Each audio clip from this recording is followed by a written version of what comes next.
Just 2 races are left in the 2022 Season 3 iRacing IndyCar Open Championship, and today it's a high-speed game of chess in the Pocono Mountains. In the Pocono Raceway, 2.5 miles and 3 turns, but plenty of challenges for drivers to become accustomed to, with 22 drivers locked and loaded for the action here tonight. Welcome to RaceSpotTV, and welcome to Monday Night IndyCars. My name is Arjuna Kankipati, as always, alongside in the RaceSpotTV commentary booth with the one and only Andrew Kinsella. And Andrew, the season winds to a close. Unfortunately, we missed the action last time out at Gateway. It was an interesting race with plenty of cautions playing a part, but today 85 laps at Pocono, next week 29 at Watkins Glen to close them out. In reality, they are a coronation drive. We wait to crown Brandon Traino back-to-back champion. Yeah, one hand on the trophy here for Brandon Traino, and all he has to do is really defend over the course of the next couple of races, and he's got this locked up. But today it's going to be a really fun day with the tricky triangle, really tough track. It's going to be very tough for these drivers to get anything going here. Yeah, so here's a quick look at the points. Harrington in front of Porcelli now. Malechka surprised that he's in 4th in front of Steele. Bodefor in the race tonight, trying to fight his way into the top 5. Plenty to keep your eye on. Quick look though at the track, because it is the tricky triangle. 3 turns or 5, depending on which side you're on social media. But we know just what a legendary track this is. The stakes are high, the mistakes are disastrous here. Absolutely, the margins are so thin, and it's all because the corners are just so different from each other. Turn 1, Trenton. Turn 2, Indianapolis. And Turn 3, Milwaukee. Completely different corner models for each of these three corners that we have to go. And what 4th turn do these drivers have to deal with today? There is none, because the 3 turns that we have are just too tricky to have any more than that. It is one of my favorite tracks to watch a race at. Now we'll see exactly what today's got in store for us. Qualifying has come to a close. We had to fly our way through our pre-race coverage because we are ready to get underway with 85 laps. It will be a longer race than normal. Pit stop's going to be important. Execution on pit lane, as always, vital. We've seen strategy races here in the past, but the time for talking is done. It's time to bring the action. It's time to run you down through the starting grid for round 11 of this championship. It's Christopher Demerit that once again returns and puts it on pole for the 3rd time in the last 7 rounds. He'll lead us to the green alongside his teammate Matt Pavelski, while their teammates Brandon Traino and Jacob Oster round out the Team i5G domination in qualifying. It's Jason Brophy that breaks the stranglehold inside, though, of Brendan Lichtenberg, who's going to try and work with his teammates at the start of the race. Connor Harrington, Marco Brazil, row number 4. Alexander Van der Sant, the best of the Powerslide Motorsports drivers. He starts inside of former teammate Jesper Orman for the Indy Alliance Racing Team. Missing out on the top 10, it's Robert Malechka and Rodrigo Franzoni, 11th and 12th positions, while from 13th it's the bright green Rashad Craig, number 16, Aaron McQuarrie alongside, while Bodefor and Glennick share row number 8. Gerhard and Porcelli line up 17th and 18th, while Graybill is the final car with a lap time on the board. Blocker Steele with some work to do as they'll dice their way through the pack. Matt Taylor looking to follow after impressing already over the course of this season. Some surprises in qualifying, but it's i5G domination, the story as we get ready to get underway. Absolutely, definitely some surprises near the back of the field. Obviously, Adam Blocker not putting in a time is going to be a big thing to watch. But we've got really some interesting storylines throughout this field, and the real question I have from that starting grid is, will any of these teams be able to displace i5G at the front of this field here tonight? It'll be a fascinating battle. This is going to be a race where draft will be important. However, by the same measure, you are going to be able to break away and run away from those behind, and set up differences will prove to be vital. As always, we are delighted to have cameras, a couple more than normal. Here's a look on board with some of their drivers: Traino, Oster, Demerit from i5G, along, of course, with Harrington and Bodefor for the private label Team Hype and the Alpine Stars Geodesic Racing Team. Ignore the person on the bottom right. We're busy on RaceSpot. There's 4 broadcasts going on today here just on the RaceSpotTV channels. But prediction time then, Andrew, as we get ready to wind ourselves forward. 85 laps, of course, a couple of pit stops. Maybe they'll be under green. We'll probably see some cautions. Who comes out on top? Yeah, I'm going to go off the board here. I'm going to say Matt Pavelski in his return to the Monday night Strength of Field broadcast. He's going to be looking to impress today. He's going to take home this win. Ooh, that's a strong pick. To be fair, with the pace you've got in qualifying, it's hard to pick anyone who's not part of Team i5G. I feel like there's a wild card. Brophy, he won here the last time we were wrapping up coverage on RaceSpotTV in 2021. That was the end of the season. Was slightly disappointed he wasn't going to be able to sign off in the same way. Watkins Glen going to be a very, very fun type of race. In terms of fuel windows, Andrew, what do we expect as these drivers look at conditions that are a little bit cooler than maybe some expected? Yeah, you're looking at probably around 23 to 27 laps, that type of window. We do have an 85 lap distance, so it could be a little bit interesting with the strategy, but the big thing here is you don't go a lap down as long as you're in contact with the leader, so that's going to play some interesting games with the fuel today in this race. IndyCar is about diversity. Sometimes it's about ratcheting up the stakes. We do that today in the Pocono Mountains. We're ready to bring the thunder.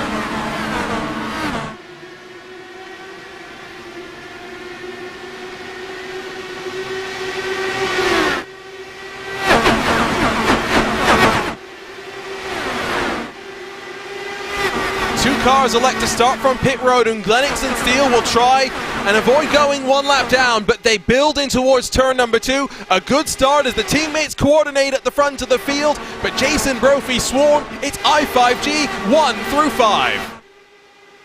Yeah, and there was a lot of aero wash there through turn 2 on that lap 1, and this is the treacherous zone for all of these drivers. The tires aren't quite up to temperature yet, so the aero wash effects are just compounded right now. But we got a little bit of a battle here. Pavelski didn't have the best first lap here, Arjun, and he's slipping back, and that's Oster trying to take advantage right now. For the lead, Traino will go down low and instantly work his way forward. Remember those back-to-back poles that Demerit had earlier this season? Traino was able to bounce back and take victory despite losing his King of Qualifying moniker. Oster up to third as well as they work through turn 2. Is swap drafting something that we are going to be thinking about here today, Andrew? Yeah, it absolutely is. These are very, very long straightaways, and then the aero wash when you get into these corners, particularly turns 1 and 3, is going to be very difficult to maneuver around. But having that long straightaway really allows you to get a good draft, and it's going to allow a lot of swapping, particularly at the front of the field. Towards the front as they run right now. Still, those two up front swapping back and forth. Brophy trying to hold on. He sits in 6th with his teammate Harrington tucked up behind him. You can see the left side of the screen, the movers and shakers. A couple of swaps inside of the front couple of rows, but nothing major. Blocker on a charge, though, already up 5 into 15th. Yeah. But we had a little bit of a moment coming out of that corner there. It looks like there's one in the wall. That might be Jesper Orman. Yeah, and that Indy Alliance racing car is very much worse for the wear. We'll try and cut down to pit road. We'll be able to get down as well. So already one car claimed victim. Interesting call from Steele and Glenix to elect to start from pit road. They're already 17 laps down, 17 seconds down rather, and about half a second off the pace compared to your race leader. Yeah, and that's about a half a lap around here, so that's really disastrous for them, particularly since we seem to be going green, at least so far. The first opportunity, at least for the caution with Orman, nothing doing there. And as the run goes on here, the drivers are going to start to string out just a little bit, and the opportunities for caution are become fewer and fewer. So it's going to be tough for Steele to recover from this and get a good finish out of it. Marco Brazil ducking down low as he works on the back of Connor Harrington.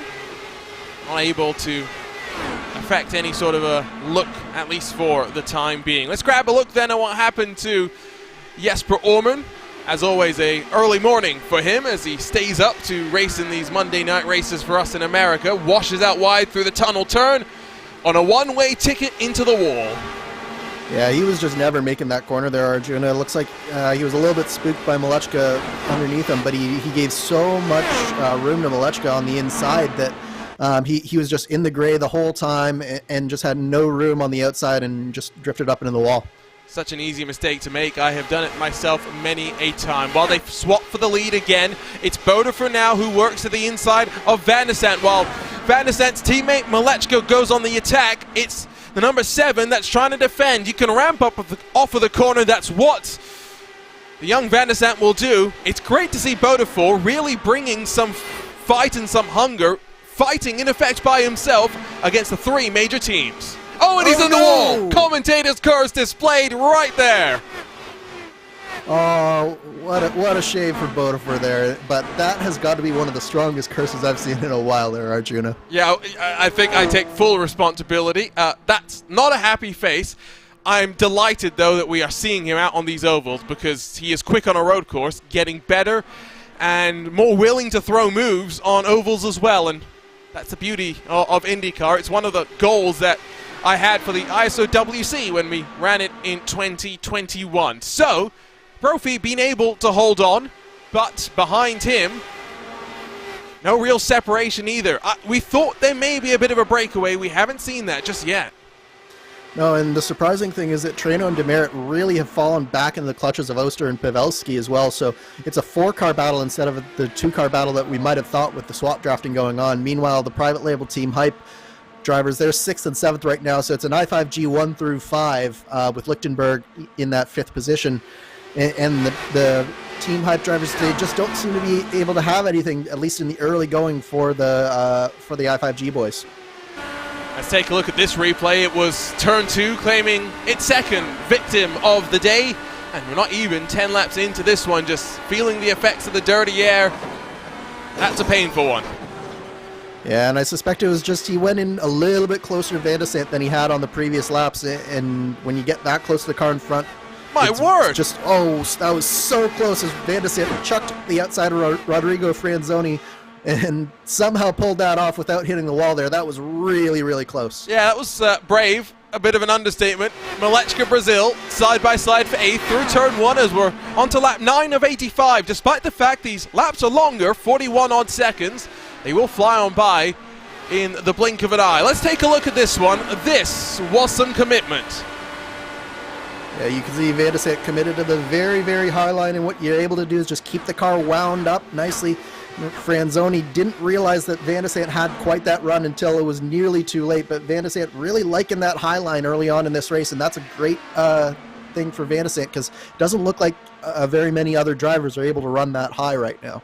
Again, I do formally apologize to John Bodefer for my curse. I feel well and truly distraught that it came unto that, because that is definitely not what we intended. He pops his head into the YouTube chat. Taylor Porcelli.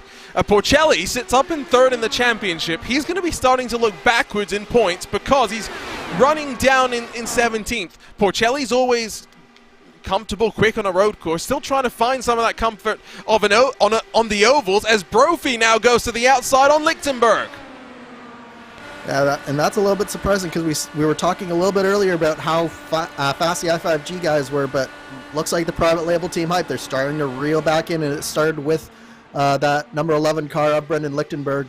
Lichtenberg hasn't had the best race so far compared to his teammates, but it seems like he's really falling back into the clutches as now Brazil looks to the inside as well. Hey, that was quite smart as well from Brophy to just feed the dirty air to Lichtenberg all the way through the first and entry and mid part of turn 1, allowed Harrington to clear the number 11 before they even got to the exit. Harrington powered his way through. Now 1.1 though separated from those front 4 positions. They still have some work to do as they swap for the race lead once more. 4 teammates breaking away. 1st through 5th split by 1.6 seconds. Yeah, but this is where all the action is right now. That we got 2 power slide teammates, and Malechka made a small mistake coming out of turn 2. 2 power slide teammates, and then Brazil and Lichtenberg in front. Brazil looking to the inside of Lichtenberg, but Lichtenberg is shutting the door on Brazil here. Yeah, he's having none of that. Has lost enough positions for the time being as Matt Taylor's charge continues. He's now up into 15th, trying to follow Adam Blocker through. He's doing a great job of that so far. Of course, compared to Christian Seal, one of the other cars we saw not take lap times in qualifying, and starting down on pit lane, he is 19th, 19 seconds adrift from your race leaders. We talked about earlier the fact that we've got onboard looks through the entire field. Why don't we ride around with 4 of them right now and see some of their faces, some more focused than others. They are all seeming to go in robot form right now. Very, very slow motion, but all focused on the task at hand. Yeah, absolutely. You need concentration, even a small deviation in concentration. You can find yourself in that outside wall like we've already seen with John Bodefor. So not surprising that we saw various stages of concentration there. But right now it looks like Lichtenberg has finally started to settle down just a little bit. The gap is stabilized to the private label team hype cars in front, and he's been able to keep Brazil at bay so far. But Brazil might be winding up for another attack here down Long Pond. He's trying to throw everything he can.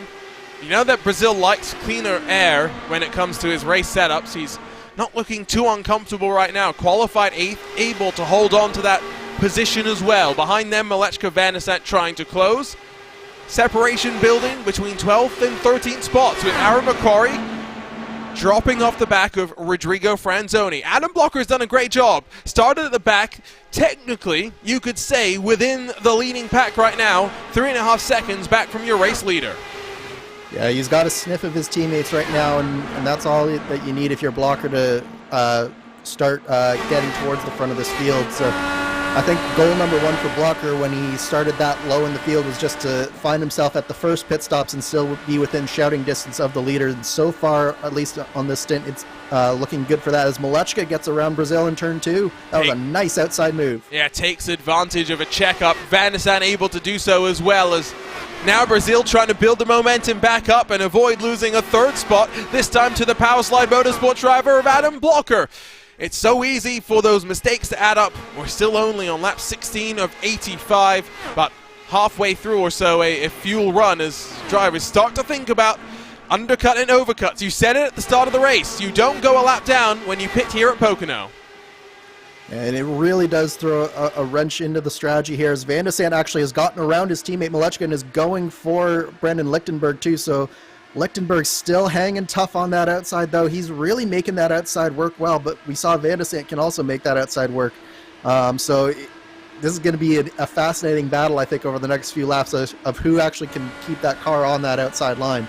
I think what happened, Malechka tried to move into turn 1, slowed down so much through the apex that Van der Sant got by, got the momentum into 2, unable to convert, and now will we see deja vu will repeat again as Van der Sant's the one going for the lunge into turn 1. He slides up the track. Here comes the momentum from the 2. Yeah, really tight stuff here, and it's always nice to have teammates involved in a situation like this, Arjuna, because you know that they'll be communicating on the Discord between each other, just trying to coordinate that. Meanwhile, Adam Blocker did just get around Marco Brazil, so he is still within contact with his teammates, and that's now 3 Powerslide Motorsports cars out of 3 inside the top 10. Has some work to do to make sure he doesn't completely lose the drafts, but should be able to do so. You can see that gap now, 5 seconds between Franzoni and Macquarie, as a 13th on Brack could just continue to lose time to those in front. They are really being reeled on in by the likes of Christian Steele. Just goes to show the speed that number 9 car has. There goes Van der Sant again, trying this time through turn 2. Won't get it done yet again. Lichtenberg hanging tough. And that was really surprising there because Van der Sant was even in front of Lichtenberg coming into the corner, but there's just so much momentum on that high side that Van der Sant, he just can't get that move done. He's got to find a way to really get a good run going. It's so difficult when the cars are all in a draft train like this. Again, they continue to swap for the lead. Cooler conditions maybe making it slightly easier with tires maybe not going off as much. I5G 1, 2, 3, 4. Brophy's been able to bridge the gap. Now 6/10 back, and last time around gained almost 0.5 of a second. These are the long laps, the slogs that you work on. You make sure you're working through your tools, Andrew, so that when you get to those in front, you can reset and go on the offense. Yeah, absolutely. And if you're Brophy, you're also studying the lines of your competitors and see which driver is preferring which line and thinking about where you can make some of these moves happen. So not only is it good to be in the draft, but it's good to have this time to study and figure out what you're going to do here. Right on board with the Private label Team Hype number 6 car, as you see Demerit Traino back and forth, this time through turn number 2. Seems like Traino, the two at the front are able to swap so effectively that they're swapping into turn 1 and then swapping into turn 2 as well. Is that what you want to be doing, Andrew, swapping twice per lap? Yeah, I think so. The straightaways are long enough that you can really get away with it and get a good run on the driver in front of you both ways. As Van de Sant looks like has finally gotten around Brendan Lichtenberg. Looks like he made it stick around the outside of turn 3, and he finally found a way around that I5G number 11. Yeah, why am I not surprised it was around the outside? Let's take a look at the RaceSpotTV replay and pick up this move. Just the sheer commitment that Van de Sant has and the trust in his car that he's got, because remember, we are trimming out these machines to make them as aerodynamically efficient as possible. We want the downforce, yes, but we want to go fast in a straight line. Yeah, absolutely. It's all about that aero efficiency, so he doesn't probably have quite as much downforce as he would like to have. And you see, actually, Brendan Lichtenberg is able to get back around Van de Sant there. So that tells me that Van de Sant, he's probably a little bit more trim than Lichtenberg is. Lichtenberg can really follow well, but he's not doing so well on his own. But you can see those two drivers they're really going at each other here. Would you change the downforce configuration you have depending on where you start in the race? If you're at the front, do you maybe take a little bit off so that you're faster in clean air? If you're further back in the pack, do you start with a little bit more so you can try and make these moves stick? Generally speaking, I think that you're pretty much in a similar position no matter what. You might be a little bit more trimmed out if you're at the front of the field and at the back, but it won't be a huge difference. And mainly that's because there are very limited settings where the front wing is sort of the most aerodynamically efficient, so you won't find too much variation, but it's sort of large steps. So at the front of the field, you might have a smaller wicker than at the rear of the field, and you might want to put on that little bit extra wing. And of course, you can come down and make changes in pit lane to your aero.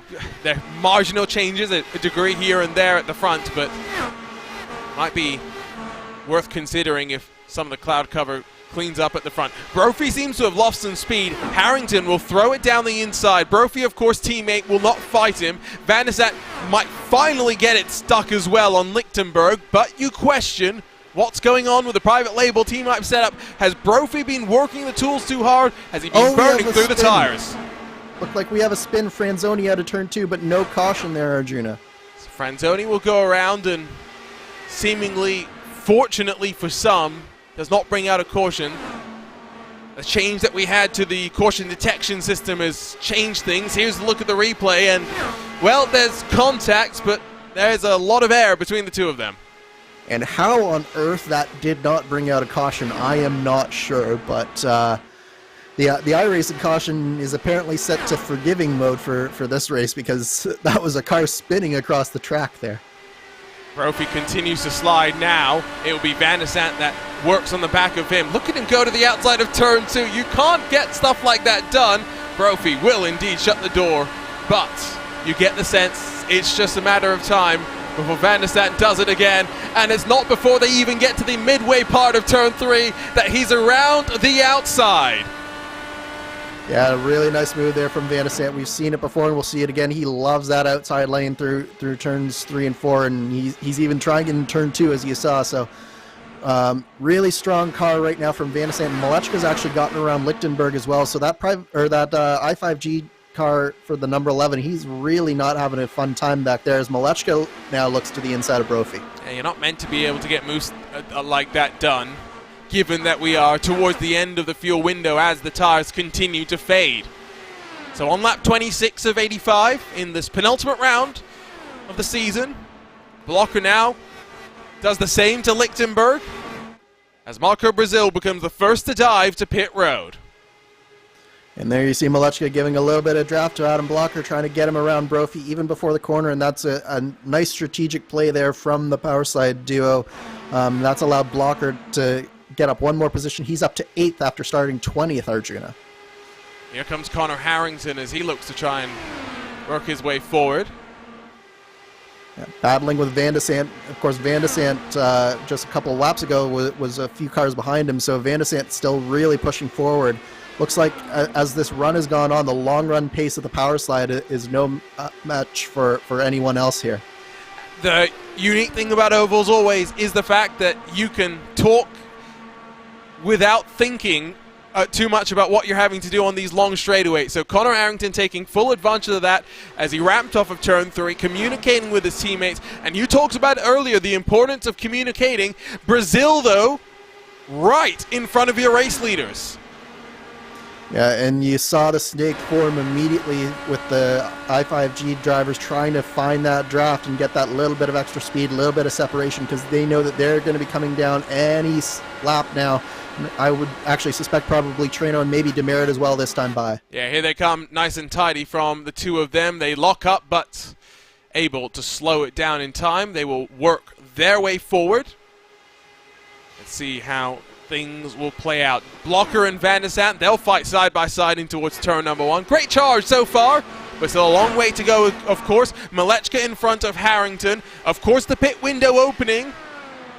We get the indication of who saved the tires the best. Malechka flew around Connor Harrington. Yeah, and it's interesting. Van de Sant, who's looking so strong for so long, he's fallen behind both of his teammates now. So Malechka, who maybe was on the back foot for a little bit, he's back as well. But look at all of these drivers weaving down pit lane, or down the pit straightaway. Marco Brazil trying to break the draft there with Jacob Oster. Harrington will come down to pit road. He's the only one this lap. Will need to try and tow himself with the likes of Treno and Demerit to work their way down the back straightaway now. We take a look on board. Blocker made a mistake coming out of turn 2 there, Arjuna. So Blocker makes his mistake, slows down. We'll see if he loses any time in pit road. Yeah, that was a big mistake there for Blocker. He lost a good 2 or 3 seconds, and it's created a large separation there between Pavelski and Van de Sant. Macquarie and Steele to pit road this time. Malechka boxes, no one else. Again, another lap where it's just one who goes. And Harrington has come out 2.5 back from Treno and Demerit. The next couple of laps, while he waits for the rest of the field to come down to pit road, he will not enjoy the benefit of any draft. Yeah, this is disastrous there for Connor Harrington. He needed to be in that draft, and he's just not in range right now. Meanwhile, Oster and Brazil are still going at it, and this is really holding up Jacob Oster here. I would suspect that Oster and Pavelski are actually probably very close to being dropped by Treno and Demerit as well come the end of this pit cycle. Watch the eyes as Oster's almost up into the wall as he comes out of turn number 3. Onto pit road will come the likes of Blocker, Van de Sant as well. Nice and tidy for the two of them as they'll slow themselves down. If we track Harrington compared to Malechka, he's separated. Malechka is only 1 second, though, off the back of Demerit and Treno. He is not totally dropped in this battle for the net race lead. No, he is well within drafting range. The draft goes back almost to 2 seconds in this car now. So he is well within range of that leading duo. This is very, very important for Malechka and disaster for Connor Harrington. So Harrington now will have to hope for a caution and hope for some help to come behind him. Brophy to pit road this time along with Lichtenberg. So one by one, they are coming to the lane. Lap 33, the furthest Oster and Pavelski have been able to extend so far. Blocker, with that mistake that Andrew mentioned, has come out 2 seconds behind Connor Harrington. Brophy will be now trying to hope he can emerge alongside the race leaders. Let's have a quick look at what happened to Adam Blocker as they came down into turn number 1. Talk us through it. Yeah, it just looked like he got a little bit too low, put 2 wheels on that yellow lane, and almost went around. Took all of Adam Blocker's skill to pedal that car around there. And meanwhile, Arjuna, on that pit cycle, what has happened to Alexander Van de Sant? I think Brophy has made a mistake on pit lane as well, because he has spent 19 seconds plus. That's got to be a penalty on entry probably. Van de Sant 17.3. That's a peculiar amount of time to be spending on the lane.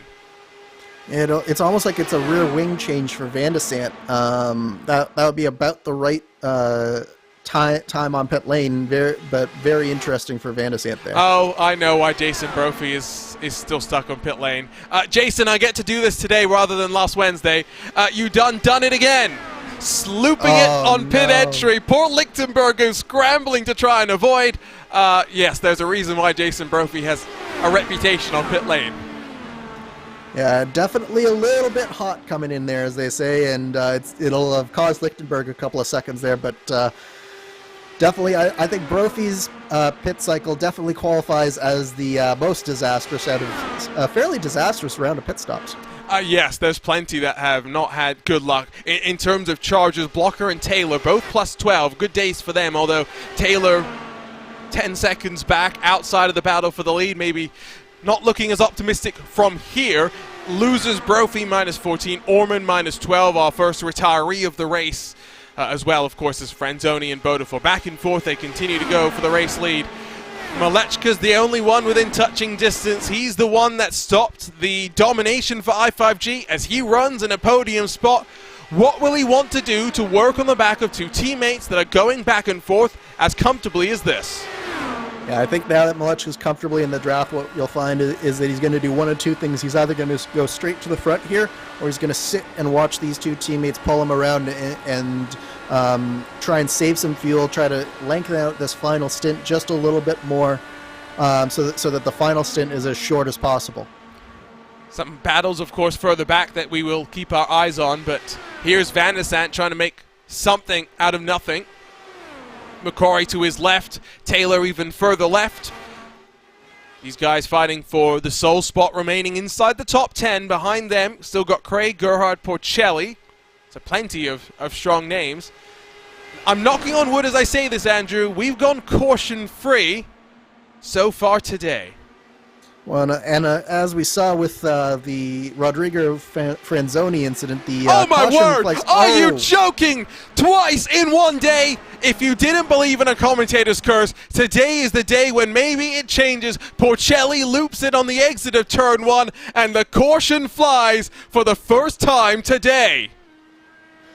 Just as we were saying that the caution sensitivity was turned down, poor old David Porcelli finds a way to trigger it, and probably not what he was hoping for from this race, but it very similar, I think, to what happened to Adam Blocker here. Okay, well, I take responsibility now for two things. We grab a look at the end of the incident, and yeah, similar to Blocker, although he's down low, hasn't come back up below the yellow line. I don't get the consistency, if I'm being completely honest. Watch the onboard, watch the hands as well. You can see just struggling with it, trying to save it. Was able to get it straightened and then overcorrects. And around she went as it went over a bump. Yeah, and it's just one of those things. It's so easy to lose it that way coming off a turn 1 like that. So everyone has done that. No shame for David Porcelli there. But what that has done is all of those drivers who had issues in that first cycle of pits, this is their reprieve here, Arjuna. This is them being able to press the reset button and get back into this race. We'll take a look on the caution at how the drivers deal with it. How do you deal with a caution, Andrew, especially when they're long, slow pace laps like they are at Pocono? I think the big thing is talking to your teammates and figuring out what you're going to do coming around for that first stop, whether you're going to stop, whether you're going to keep going. Do you want tires? Do you not want tires? Blocker being the first driver to come down pit lane. And then once you get there, it's just sort of strategizing, talking about what happened over the course of that last stint, maybe ways to work better with your teammates if you're around your teammates, but particularly if you're like I5G, talking about what we're going to do to fend off Rob Malechka here. So there's a lot of strategizing that goes on. There's a lot of thinking about basically what's going to happen in this next stint. So Harrington faked out because my timing screen indicated first he came in, then he did not come in. Behind him, Lichtenberg, Porcelli, the only two electing to stay out. Blocker, Brazil, Taylor, Van der Sant, McQuarrie, Craig, Steele and Glennox, Gerhard, Graybill, Brophy. Those that come in of note. Brophy with his long pit stop due to that penalty has gone one lap down. He is the only car not on the lead lap, and this is not NASCAR. You do not get a lucky dog. No, so definitely Brophy not in the best position here because of the drivers that came down, but he does have fresh tires now, so if he is going to get his lap back, it's going to be the hard way here. And he set himself up to potentially do that, given the speed and the certain amount of fall off that we've seen over the course of the stint. So it is a possibility. All's not quite lost for Brophy, but it's going to be difficult for him. The question now will be, what does Robert Malechka do in order to get some help? Because he's got 2 i5G cars in front of him and 2 behind. Then Connor Harrington. Is it kind of that situation right now where the enemy of my enemy is my friend? But is the enemy of my enemy and his enemy your friend? We are getting way too philosophical for a Monday Night IndyCar broadcast. But then if the enemy of the enemy is his enemy, but would it be your enemy as well? See, these are the questions that I raise to you because you are much more intelligent than me. Basically, I don't think that Malechka can win this without someone coming and helping him. Yeah, but the good thing for Malechka, Arjuna, is that Blocker is the first driver who is on fresh tires here. So if there is going to be a little bit of an advantage from having 5-7 lap fresher tires, Blocker will have that right now. And we've seen that he's been one driver who can move his way up through this field. So I'm not putting it past him having help here in the near future, especially if with Porcelli being one of the 3 drivers in between them. All right, you think Blocker is going to move forward. And then hopefully, if Blocker is moving forward with that efficiency, so will Van der Sant. But winning in terms of who gains from the caution, of course, the 2 that started down on pit road, Unglenix and Steele, that will now be part of the lead pack once more. Yeah, definitely Christian Steele will be loving this caution simply because he will actually have other people to race with other than just Rob and Unglenix here. Yep. So we'll see how aggressive they will choose to go when it comes to this restart, because restarts at Pocono are always a sketchy situation. Yeah, the car is definitely not well balanced here going in a straight line, and you can get a lot of wheel spin. So this is often one of the more treacherous parts of Pocono is on these restarts.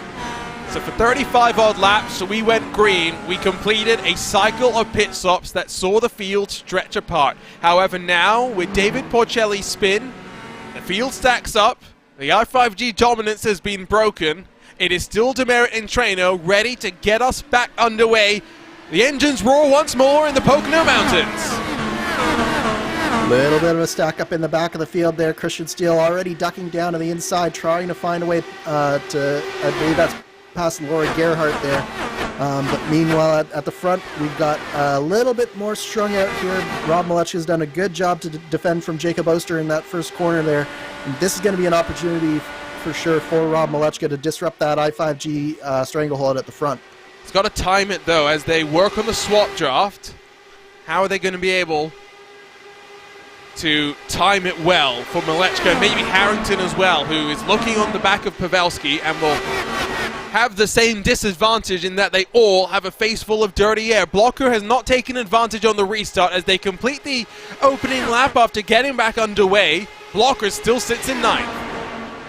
Yeah, it's surprised that he hasn't quite gotten around Porcelli, although as soon as I say that, he does make that move, stick through turn 1 there. And now he sets his sights on Brendan Lichtenberg in that number 11 car. Porcelli, though, fighting back here. I think Blocker will stick it around the outside, though. Porcelli thinks wiser of it, maybe realizes that Blocker has the faster car. He almost slides himself up into the wall. Now, Brophy a lap down is trying to figure out where he wants to run. Brazil will work on the back of him and get on through. Van der Sant slides up into the path of Matt Taylor in the number 20 machine and will also get it done. Some great fighting further back in the field. Still, though, Malechka by himself as we tick over to lap 42. Yeah, the big thing for Malechka right now is Pavelski and Oster aren't really working together too well right now, so it's allowing Malechka to just sort of stick in this 3rd position. I think what's got to happen is Oster and Pavelski need to work together and find a way to get that run going and both work on Malechka simultaneously. Harrington has dropped off a little bit, maybe a bit over-aggressive going for a move. Now 6/10 back from that orange i5G machine that runs at the tail end of the top 5. Here comes Oster, maybe thinking about a look.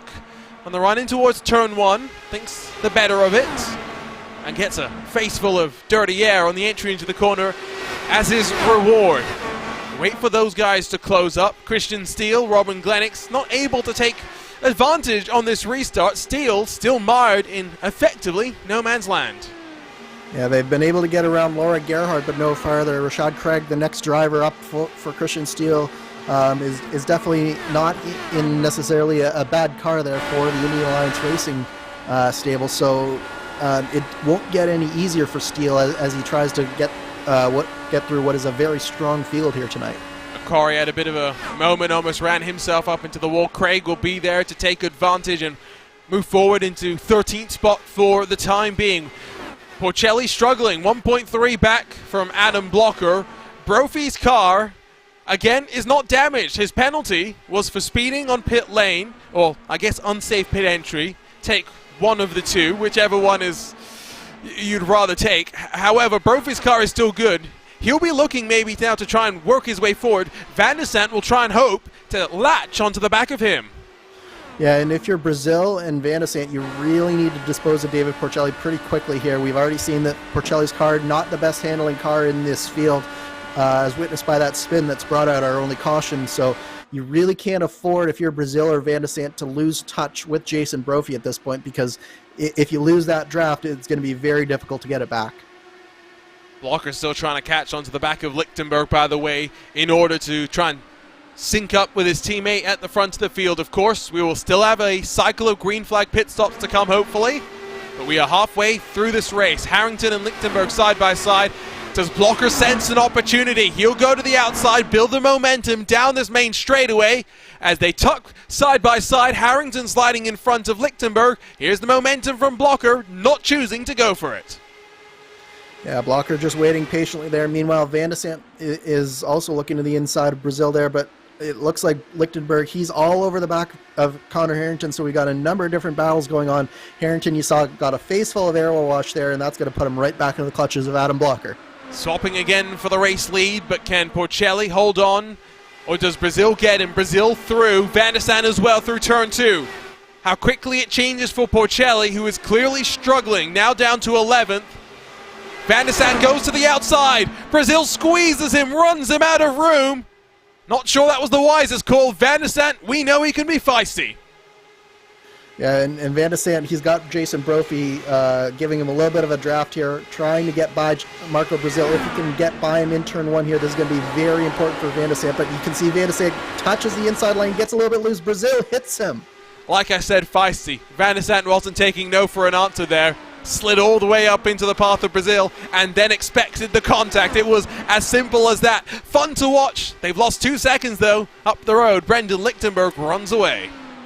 The question is, will there be any little bit of damage there for Alexander Van der Sant? Will that come back to bite him on that next pit stop? But he's got to find a way to get to the back of Jason Brophy here if he has any hope of getting up with the leading pack right now. And meanwhile, Blocker has made his way around Brendan Lichtenberg for that 7th position. He is on the charge, about 6 laps fresher tires than the race leaders. Only a couple of laps fresher than Oster and Pavelski, who were, of course, those latest cars to pit, but in effect, the fuel window slightly negated by those couple of laps we ran under caution. They are long laps, though, so by no means are you able to completely save a whole bunch of fuel. Demerit will lead, though, as we come across the line to complete lap 48 out of 85, halfway through not just this race, but halfway through the fuel window as well. We've already seen mistakes on pit entry, and especially as you run these configurations of car, Andrew, with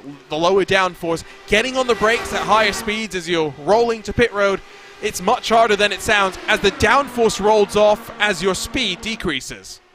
Yeah, not only does the downforce roll off, but these cars are configured to go around some fairly high banking in turn 1, so the weights, the corner weights of the cars are really screwed up when you get onto a flat surface and try to hit the brakes. It's really easy to lock up, especially the left front, and the right rear can lock up as well, depending on how your setup is. So it can be so treacherous, and especially when you're essentially turning all the way onto pit lane like you are here at Pocono. We ride on board with the Worm Man, Jacob Oster. working on experiments that have launched to the International Space Station. And now, of course, looking to deliver some results. He's in fourth, content to tuck in and not force the issue just yet, saving a little bit of fuel as well, which has been the game plan for not just him, but the orange and black machine, that 12, that tucks up right behind the green and gold. Blocker now trying to work on Connor Harrington and close the deficit that they have to those top 5 cars. Fresh tires, maybe not as big of an advantage as Blocker was hoping for. At the very least, he's got a full tank of fuel to work with. Yeah, and I think that it really is sort of a little bit more, he was hoping for a little bit more for sure out of these tires, but one of the things, as Harrington starts to lose touch with this top 5, is he won't have quite the same draft down the straightaway, so I think you should see Adam Blocker being able to get by Harrington probably in the next 4 or 5 laps here. So a question about what happened to the Jason Brophy. Pit entry. Need I say any more? Oh, poor Jason is never going to be able to hear the end of this unless he makes fewer mistakes on pit road, but it will be less entertaining for us. Poor guy. He at least delivers some content. 1 lap down, of course, hoping to try and sneak his way back onto the leading lap. Taylor and Porcelli fight for 11th as Porcelli continues his slide backwards. We say slide backwards, though. I think it's probably fairer to say his return to where he more naturally should be. Remember where he qualified, down in 18th position. Yeah, and that's Christian Steele. We talked about the difficulty in passing here, and he's been another driver here, just not able to really go very far here as he works over the back of Matt Taylor and David Porcelli. Taylor and Porcelli, they've really been going at each other. It's costing all 3 of these drivers time hand over fist here. Sometimes you've got to be smart, and maybe they're trying to swap draft, but there is a technique to the madness that is swap drafting. You have to time your exit out of the draft correctly. You get onto the power in a certain way so you close at the correct rate of knots. Talking to Brandon Traino and Michele Costantini before this year's iRacing Indy 500, Andrew, they were telling me that those two, compared to any other combination within the i5G stable, swap drafting, Costantini and Traino were a tenth quicker per lap. Yeah, and I've experienced the same myself at Powerslide as well. Like I know that myself and Blocker, or myself and Stouffer, we could get a substantial time gain over some of the other drivers that, and it's just a matter of knowing what you and what your partner are doing at any given point in time, and you just sometimes have that greater connection. Speaking of Blocker, Blocker is now around Harrington and into 6th position. Yep, 8/10 back with plenty of draft to work with. Can he now use advantage? Those slight rubber build-up that he will enjoy. We'll see if he can close in a way that Harrington has been unable to do so. Of course, it's been a couple of years since the NTT IndyCar Series came up here to the Pocono Mountains, but our next facility is also one that the IndyCar Series has not gone to for quite a while. We go to Watkins Glen, and of course, upstate New York played center stage for an international NASCAR race this weekend with the likes of Kimi Räikkönen, Mike Rockenfeller, Daniel Kvyat, Joey Hand, and so many more part of the Cup Series race. What a crazy ride it was. It was fun to see Kimi out of his element because he was smiling. Absolutely. Well, I mean, I would be smiling too if I didn't have to deal with the F1 media, so there is that. But yeah, it looked like Kimi was just having a lot of fun, and it was great to see him racing for fun rather than racing as seriously as F1 demands. See if we get more Kimi appearances. At the very least, we know Project 91 will lead to more world-class international drivers trying their hand at this next-gen car, maybe even on an oval. And of course, the great equalizer was the fact that it was a top-level car, the fact it was basically a car built and prepped by the dominant team of 2022. Here comes Lichtenberg, though, to pit road by himself. Is this a bit early to gamble and throw yourself out into the wolves without any draft assistance back onto track? No, I actually really like this play from Brandon Lichtenberg, because what it does is it puts everyone else on notice. It puts them in that danger zone because he should get back out in front of this leading group here, and he should therefore be able to make it on fuel with no more stops. And if there is a caution between now and when everyone else comes down pit lane, Brendan Lichtenberg will be the leader of this race. See how it plays out as this time down, no one else commits. Lichtenberg's long on pit road though. He's not rolling. He's down on pit lane for a problem. Did he speed coming into pit lane? Because I do know that he was losing a little bit of time. He lost a position to Van de Sant on that last lap, so there might have been a bigger problem there for Lichtenberg. I see a meatball flag. I don't see a black flag for Lichtenberg. So whatever the issue is, it's not a technical issue at home. It is a mechanical issue. He must have smacked himself into the wall at some point. Yeah, and that would explain why Van de Sant was able to get around him for that 8th position. Oh, no. It actually happened after Van de Sant already got around him. And I wonder if maybe just being behind on his tools was the leading cause of this incident. Right on board, and you'll see just dirty air, not realizing where he needs to be with the car tools. Right sides into the wall. We've all done it before. Mirror image, in fact, of what happened with John Bodefer earlier in this race as well, Arjuna. So just goes to show you it doesn't matter how experienced you are on the ovals, that aero wash will definitely catch you out at some point. Yep. You couldn't have said it better than anyone else. That was the third or fourth time Turn 2 has claimed a victim. Here comes Demerit and Treno to pit road. The two that have been swapping at the front. The two that will have been punching the hole in the air. Harrington electing to roll with them onto pit lane. We saw how he got caught out last time in the cycle. He's not leaving it up to any chances this time around. Yeah, absolutely. He is coming down, and he is doing it purposely behind Demerit and Treno here. And so this now will definitely put the other drivers on notice. We got about 25 laps left in this race this time by, so it's definitely not a short run here by any stretch of the imagination, but it'll definitely be an interesting one. Harrington close on the back of the i5G duo, exactly what he would have wanted to see. No takers inside of the top 5 to pit lane. Next time around is Oster and Milechkin now, the two that are swapping at the front of the field. Oster leads into turn 1. Porcelli gets in front of Steele as they fight for 7th spot on their run down in towards the opening corner on the track. Yeah, a bit of an artificial 7th for Steele at this point because he will be behind Harrington, Treno, and Demerit, so more like fighting for the edge of the top 10 at this point, which is definitely not, I think, how Steele envisioned this race going, but right now, looks like Milechka's down, so that leaves the i5G duo of Oster and Pavelski at the front swapping here, and I suspect that those two are going to go just as long as possible and split the strategy with their teammates. Blocker and Van de Sant will try and hold on, and remember, these two pitted under the last cycle of caution, so they'll be able to go a couple of laps longer. At the very least, you'd suspect 4 laps longer. It'll all count, though, on how quick they can go at the end of these runs. In terms of track conditions, it is still cool, still partially windy as well. Wouldn't say it's too gusty, but as always, that adds to the challenge for these drivers to work with the in-car tools. Van de Sant, after his potential rear wing change, right back where he left off at the front of the field, seemingly has got plenty of pace. Yeah, and the major thing for Blocker and Van de Sant right now is they're just right in that sweet spot behind Oster and Pavelski that they're getting a lot of toe and just a little bit of aero wash, so they're able to turn in some lightning fast lap times as they cruise up onto the back of the two in front of them.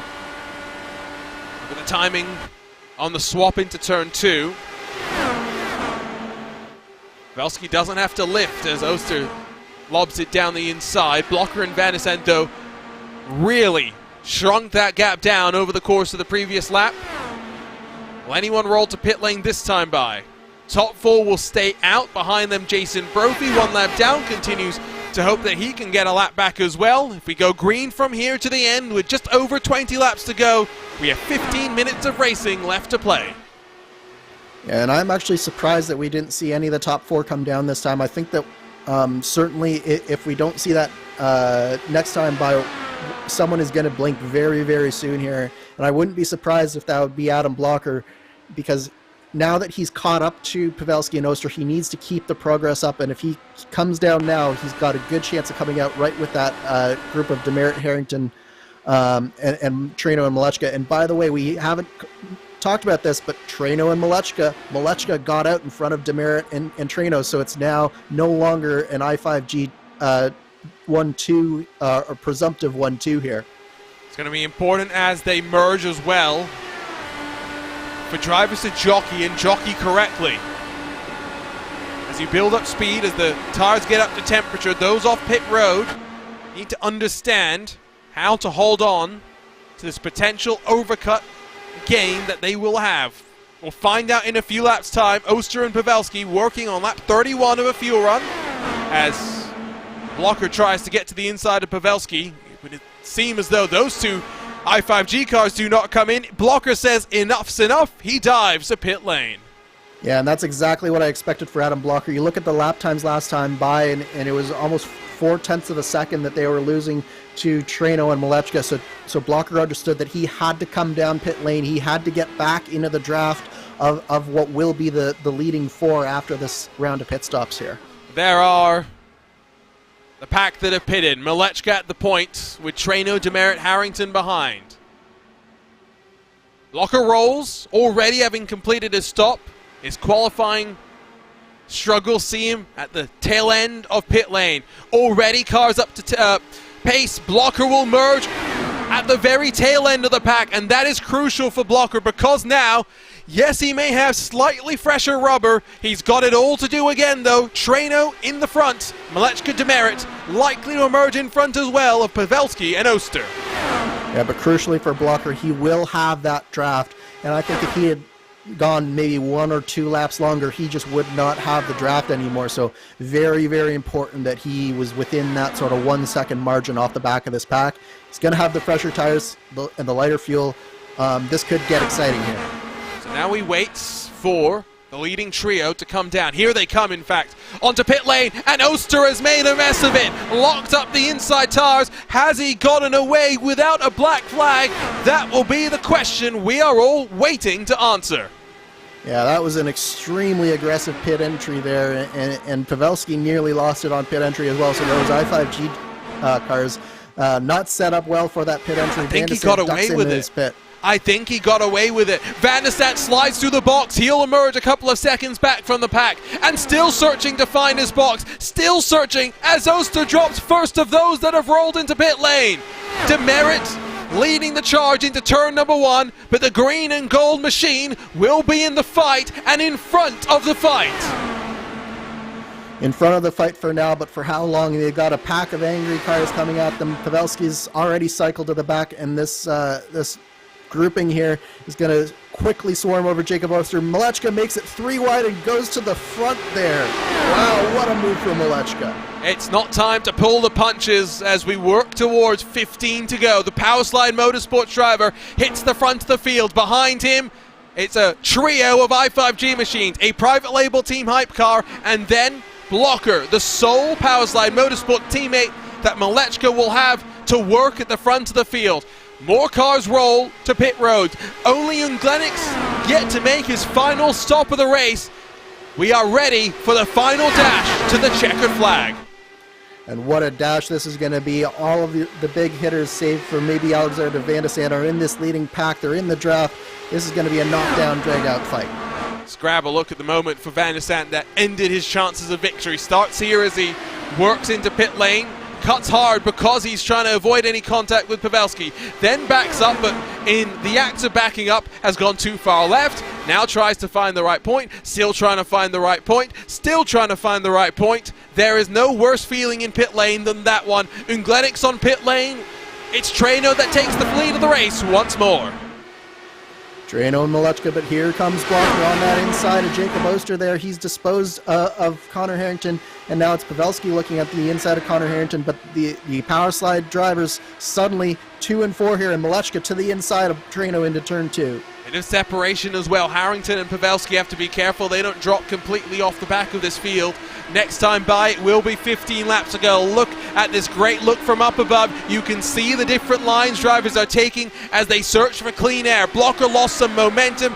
Oster will try and take advantage on the run to turn 1, but with 15 laps to play, 7 cars have a chance of walking away with victory in the penultimate round of the championship. What more can you ask for at a race at Pocono than a duel to the end like this? And right now it's I5G power slide, I5G power slide. It's going to be a knockdown fight, and you know that all of these teams, they work so well together, and they're going to have to pull out all the stops to defeat the other teams. There was a look with Traino. Here comes Blocker looking to the inside of Christopher Demerit through turn 3. Also trying to defend from Oster, who has to jink to the inside as they ramp off the corner. Oster gets on through. There was a nervy moment for the two of them, though, as they battled side by side. Yeah, Blocker's searching for the clean air down low, but the problem is that he just didn't keep up his momentum enough, and Oster was just kept the car wound up on the outside and nearly got in the back of him. I think Blocker needs to maybe reevaluate whether that low line is going to work for him and try that high line that his teammate Vandesan has worked so well. Look on board with Demerit's #1 car. Came into this race with the highest I rating in the entirety of the field. Behind him, it's really his teammate Jacob Oster that goes a lane higher than a man that's known for running high at Indianapolis. For the time being, Malechka and Traino will swap back and forth. Blocker trying to rebuild momentum. In your opinion, Andrew, based on what we've seen, I'd put to you the question, is it really going to be between the top two on the final lap as they battle to the end of the line? I think that if you're in third, you definitely still have a shot, particularly with how we've seen the very high line work in turn 3, as Jacob Oster, with a really brave move on his teammate Demerit there through turn 2, he makes that high line work just as I'm saying it, and you can see what he's doing with Brandon Traino right now. There is a definite possibility on that last lap that we could have a 3-wide finish. Hey, if that's a commentator's curse, it's the first good one of the day. We'll take it. Top 3, half a second clear of Blocker, who's now in front of Demerit. As soon as you lose some momentum, it takes you a couple of laps to wind it back up. Surely drivers are keeping that in mind as we get to 5 to go, to 3 to go. They know what numbers they've got to hit. They know what positions they need to be in. Yeah, absolutely. And if you're Blocker, you need to get a little bit closer to the front here. I don't, as much as I just was touting the fact that third place might have a shot at it, I really don't think that fourth place does. He's got to find a way back around Jacob Oster here.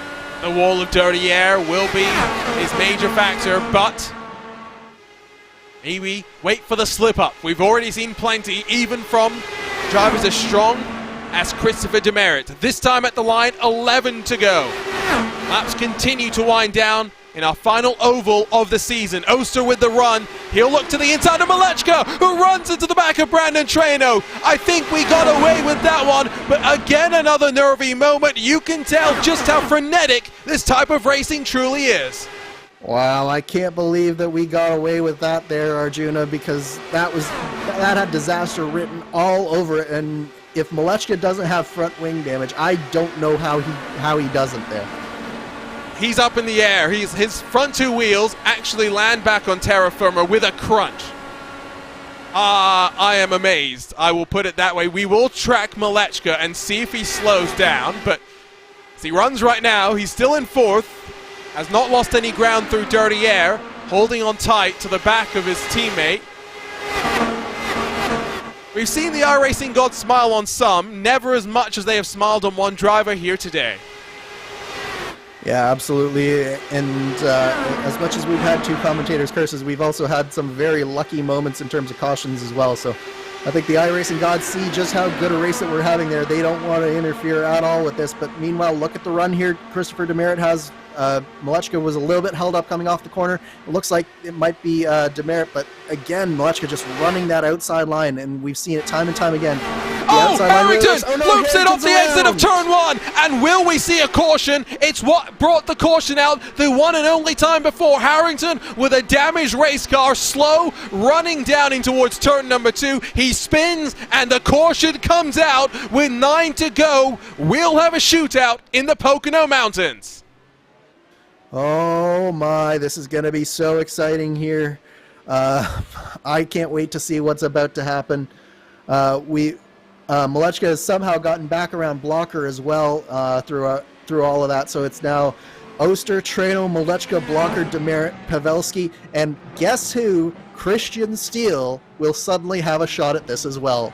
Steele's had some fans, that's for sure, in our YouTube chat waiting for his moment. His moment is now, that is for sure. Remember the way that he won the iRacing Indianapolis 500 earlier this year. For Connor Harrington, is there contact? Yes, but now, who is it on? Because it's one of those situations where two lines are converging. Jason Brophy, fortunately, will have the perfect viewpoint for us to slow this one down and analyze it. Talk us through it, Andrew. Yeah, it's just one of those tough situations if you're Connor Harrington, because you can see that Pavelski, he wasn't there in the middle of the corner, but by the time they reach corner exit, Pavelski's there and established on his line. I don't see Pavelski moving down too much, but at the same time, I think Harrington just loses the grip just a little bit. And the problem for Harrington is basically when you get to right about here, you start to get fed just a little bit of that aero wash. And I think Harrington just slides up the track just that little bit, gets into the back of Pavelski. I can't really fault Pavelski for what he did there.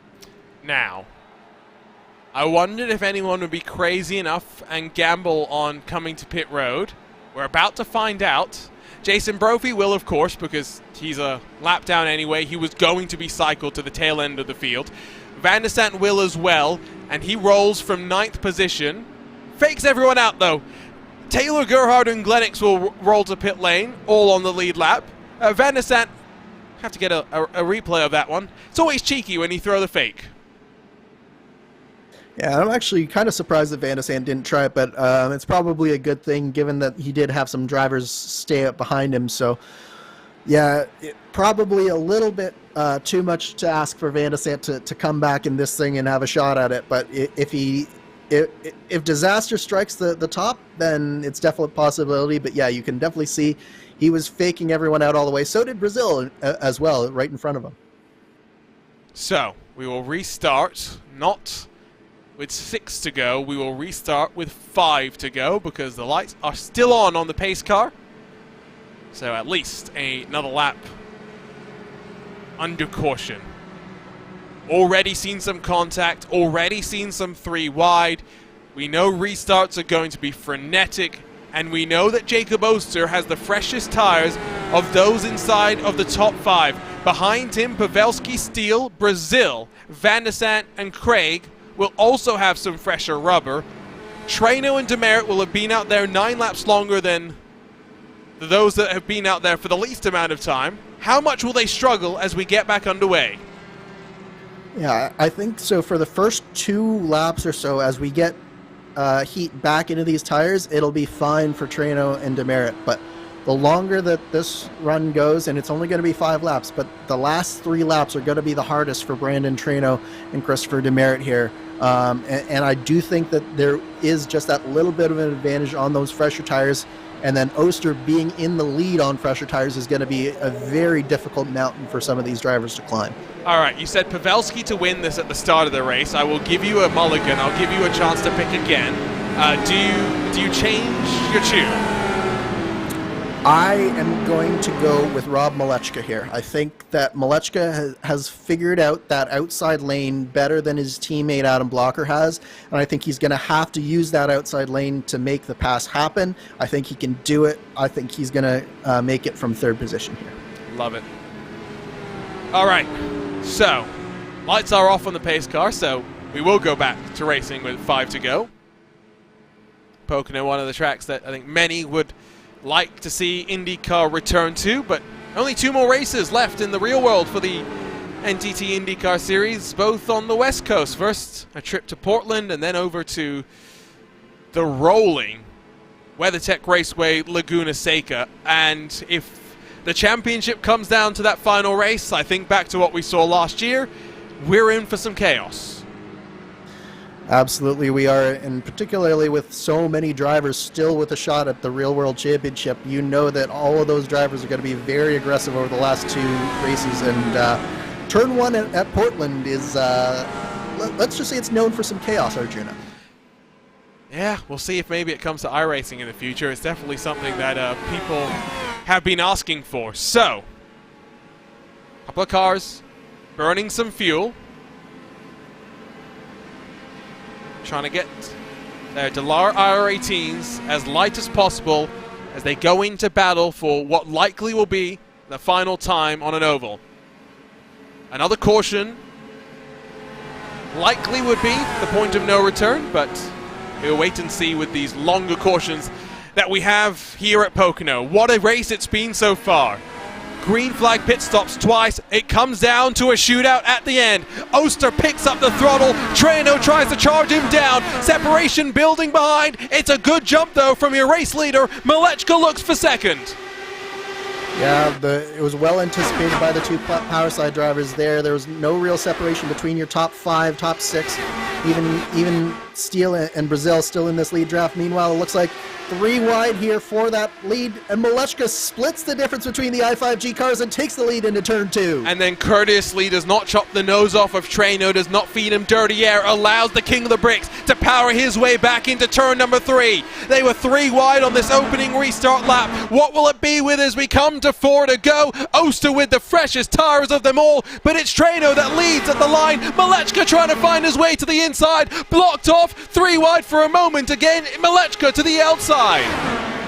Malechka using that outside line to perfection here, but Treno trying to, oh, he slides right up in front of Malechka there. Malechka with the over-under. Now he's going to try and take him into the tunnel turn, but now it's Oster's trying to make it 3 wide. Yeah, but he gets 3 wide a bit later. Malechka with the opportunity to fight this one back and will be able to use the inside to pinch the momentum. 2 wide, 2 rows deep, the top 4 breaking away. Blocker throws the move to the inside, almost 4 wide off of turn number 3. 3 laps to go. It's a 4-car breakaway at the front of the field as they run 4 wide at the line.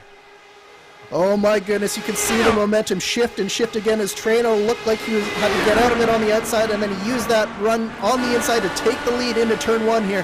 Meanwhile, oh no, we got Malechka and Oster together. Treno blocks the momentum, and surely that will be a caution. They fight for the lead, and there's more carnage behind them as cars try to work their way past. Is it the point of no return? Is it 1 lap to go, a shootout? I do not know. All I know, Malechka and Oster are in the wall. No, this is definitely the point of no return. Brandon Treno will be your winner here tonight, Arjuna. After throwing that block on Rob Malechka, and Jacob Oster just nowhere to go there. Grab a look at the replay in a couple of moments' time, but if that's the end of this race, what a disappointing way for it to come to an end. Was looking like we were on for a firecracker of a finish, and unfortunately it ends like that. Let's look through the whole cycle because we will obviously have the time. It starts here with Treno just washing up. Malechka's there, Oster's got some overlap as well, and that's one of those moments where you don't get a 3 wide call from the spotter. However, technically you need to know you are 3 wide. Yeah, well, the problem here for Treno is that he's basically cut off 2 drivers here. He's cut off his teammate as well as Malechka by coming up to the outside lane like that, and he's put Malechka in basically an impossible situation because Malechka can't really get off the throttle in order to stay off of him, because then Oster gets into the back of him, but he has to get off the throttle because Treno's come up in front of him. So really, that's not the way that I'd like to see a race end from a guy like Brandon Treno. That it didn't need to happen. That's a shame, and he's going to be disappointed. And on further review, I think a couple of his competitors have a point to be aggrieved about that one. But in a race where good points will be on the line, Brandon Treno's only positive will be the fact that he builds more in a season that he's looking to break the record he set in our previous season. I think it's got to be close to the record at this point, Arjuna. It's just been that type of a season for Brandon Treno. He's pulled in the points at every opportunity, and I think that if my calculations are correct, this should be the new record, but if it's not, then it's very, very close. Well, we're on the final lap. It will be under caution. We'll finish this race under yellow. If you're wondering, I saw a couple of questions in chat. Post-race review won't change the results of this race. Trainer will walk away the winner. Blocker second. Pavelski on his return in third. And I got a look at our Powerslide Discord just a moment ago. For Blocker, the reason why he didn't qualify was because he had a technical issue before they got underway. He had to work his way forward 18 positions up to second. If the caution flies 10 seconds later, Blocker likely wins this race. Yeah, it's a matter of inches and a game of inches here, Arjuna and Blocker. He was so close to turning almost a last to first effort in here, but definitely one of those races for the ages. You just hate to see it end like it has under caution here. Pocono is always fun. It's a high-risk track as well, though. We knew that. We expected that 22 took to the green. Just 13 will finish on the lead lap. Watkins Glen, of course, up next. Be a great way to finish off the season and sign off for these drivers.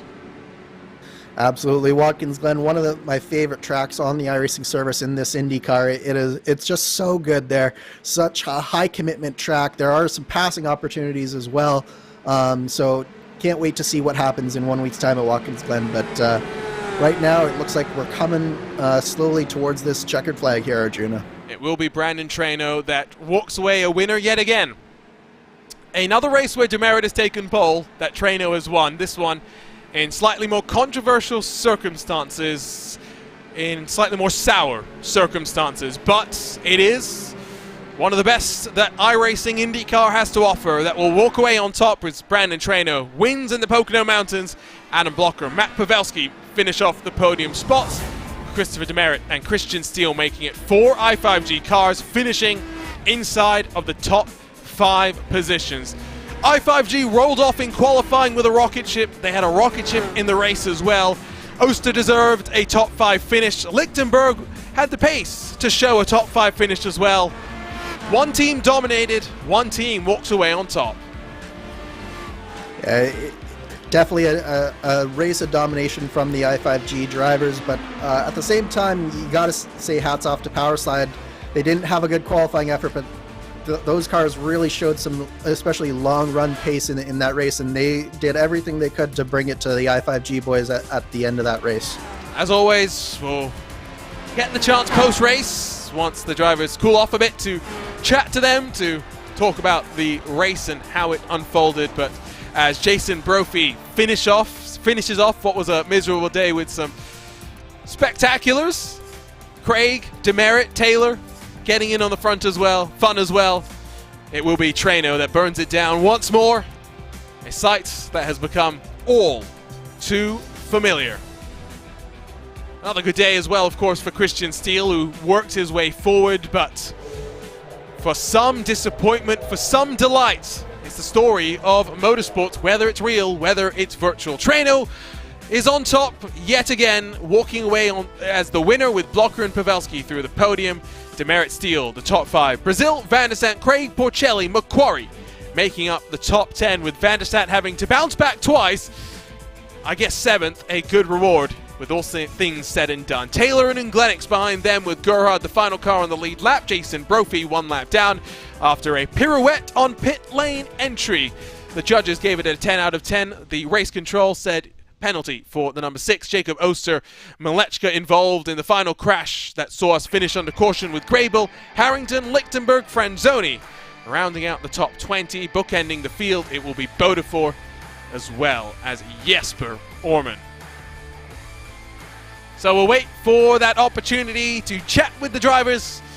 What a season it has been, and another electric day, this time maybe for some for the wrong reasons. But let's see if we can start with our 3rd place finisher who's standing by, Matt Pavelski. Do we have a copy? You got a copy.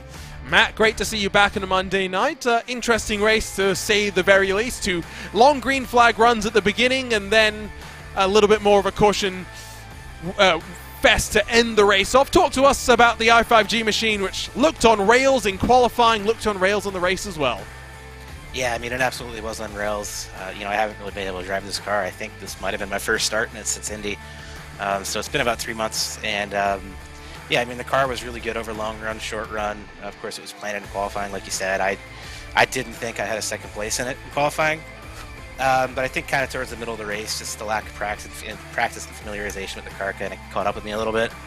At the end of the race, like, the yellows helped. Steele and I were kind of pushing P to get through the field. So, yeah, I mean, the end of the race was fun. It was kind of getting back with it at the end. In terms of the weather conditions, I saw some practices earlier that were a bit warmer. Was this cooler than you expected? How did that change the approach as you loaded up for the race? It didn't really change it too much. I think we did a pretty good job of preparing for these sorts of conditions, but you know, the really big thing I struggled with, and again, probably just lack of track time, was that super dark skybox. It was super hard to pick up your marks. So other than that, I mean, just kind of raced like I figured it would. So you're back for Pocono. We're going to see you in 7 days' time to cap off the season at Watkins Glen? Maybe. We'll see what old grad school has to say about it, but I hope to be there. Hopefully we'll see the Team i5G driver of Matt Pavelski join us at Watkins Glen. Great third place finish today, Matt. Hoping to see you in 7 days' time. Yep, thank you. Matt Pavelski finishes third. We'll continue in reverse order and jump over to Adam Blocker in the Powerslide Motorsports number 4 car, who, after a technical issue to start off the session, did not get to put in a lap time in qualifying, charged his way up 18 positions to get to second. Let's start with the charge through the field, Adam. How's the car like as you worked your way forward? Man, our race car was great today.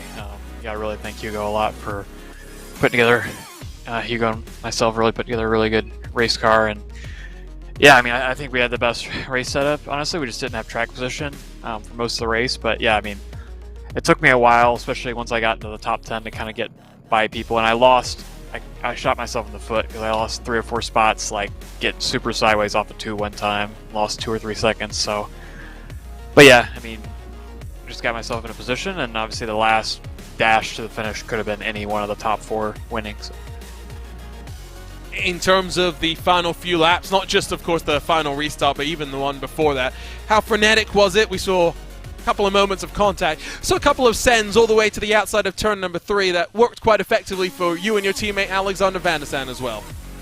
Yeah, especially the guys further back in the pack, let's say, didn't really have as good of a grasp on what line to run in 3, so if you got clean air on the top side, it was mega, so I did a few sends there like you said, but yeah, in the last few laps it was just all about finding any little bit of clean air I could find, and Rob gave me the bottom into 3 that one time. I just couldn't clear, so I had to hold a tight line, but I think if they hadn't wrecked off of 2 there, I would have had a really big run. I mean, you saw if the caution didn't come out there, I was going to get past Trano, so I think, you know, I would have gotten at least to second, if not to first, just from that. So I don't know, like, yeah, I really wanted to see it go green, and obviously don't like, you know, them crashing Rob out. So Watkins Glen to close off the season. What are we expecting as we return to a track where it feels like you guys are very familiar with the setup and how you need to be when you roll off there? Yeah, would like to race there because we definitely had a good setup the last few times. I think I won the last open race we had there, but yeah, unfortunately I'll be testing near your home in Laguna, so yeah, hopefully that's fun, and yeah, hopefully Powerslide can win the final broadcast of the season. Adam Blocker joins us after finishing in second in the Powerslide Motorsports number 4 machine. And then over to the top step of the podium, Brandon Trano joins us now. Brandon, of course, I'm sure there's a little bit of disappointment about how the race ended, but let's start with some of the positives. Car looked great today, not just you, but the team as well. Yeah, the car was great. Chris and I really did a number on this car. The setup from couple seasons ago transitioned really well, so we were happy to see that, and we were able to take a little bit of downforce off and still have the capability to follow, which was not necessarily important, but it's still something you need to do here. But yeah, overall the car was really solid. We had really good pace in general, so that's the plus to take away from this. In terms of the pit stop cycles and whatnot, you guys at the front of the field were swapping twice a lap. Was that always the game plan, you and Chris trying to work together at the front to try and break away? Unfortunately, you were able to do so through the pit stop cycles. Weren't able to do that before people dived to pit road. Yeah, we've always worked together swapping really well. It's always, you know, it's from all the stuff we do at Indy.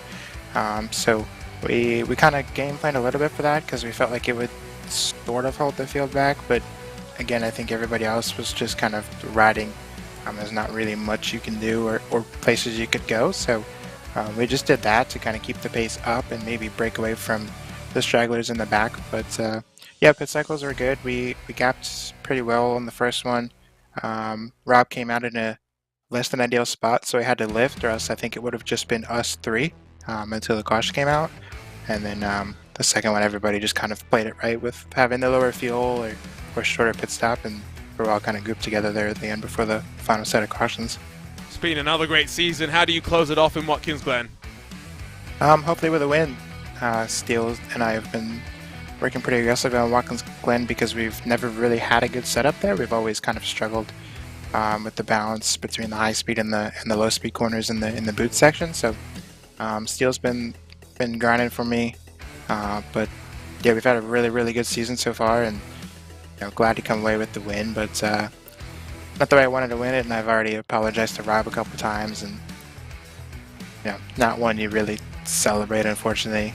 Just 3 wide, and I had all the weight checker I could put into it, and still got tight, and I thought I had enough of a lane on the exit to give him the space, but I think with Jacob on his outside, he was trying to give Jacob room, and he came down as I was starting to come up off the corner. So we ultimately met, but yeah, not something I want to do or a win I'm necessarily proud of in the end. So one more race before Brandon Traino is another champion, or another time a champion in the series. We'll see you in 7 days' time from Watkins Glen. As always, great to chat to the drivers before we say goodbye.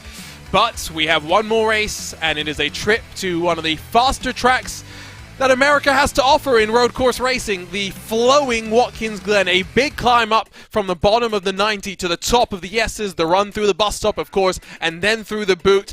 It's a track with plenty of opportunities for passing, plenty of opportunities for mistakes. Absolutely. This track is high commitment at its finest. There's so much variety in terms of the corners. There's so many opportunities to pass. This is one of my favorite tracks in an IndyCar on iRacing. It just works so well together. I just wish that they would do it in real life again, Arjuna. It would be fun. It's also one where setup is going to be quite important because the trim, right? How much top-end speed do you want as you climb up through the hill? How much do you need to be downforce to get through the bus stop, and rather the boot section of the track? It's a track where I've always enjoyed the testing because you're on the ragged edge trying two radically different approaches, seeing which one is faster and where they're faster. Yeah, absolutely. And that's all going to be answered in 1 week's time here, because we won't know what these drivers come with until they roll off next Monday at 8 p.m. for the final round of this 2022 season. It's what makes this series exciting, the fact that the first race of the week is the one that we talk about, the one that we get to see. It feels more like a proper championship in that regard because there's no preparation, there's no tweaking. What you have is what you get once the racing gets underway. And unfortunately, just one more race this season before we close things out. 2022 Season 3 has continued the run of electric races in this Monday Night IndyCar Showcase. Watkins Glen will no doubt be no different. Unfortunately, it will also be the end of RaceSpotTV's time joining you on a Monday night. However, we will go out with a bang. We will celebrate the community. We will have some fun in upstate New York. Pocono was tricky, and Pocono proved to be no might to match Brandon Traino. Although in controversial style, the King of the Bricks roars once more on a Monday night. Blocker, Pavelski, Demerit, and Steele will be delighted with their finishes as well. What a day it was. What a tumultuous end we saw here tonight. On behalf of the team at RaceSpotTV, delighted that you joined us on this Monday evening. We'll see you next week to wrap off the season, to put a bottle on the fun. For now, though, on behalf of Andrew Kinsella and for myself, Arjuna Kenkipati, we'll see you in 7 days' time. For now, we congratulate the inevitable Brandon Traino.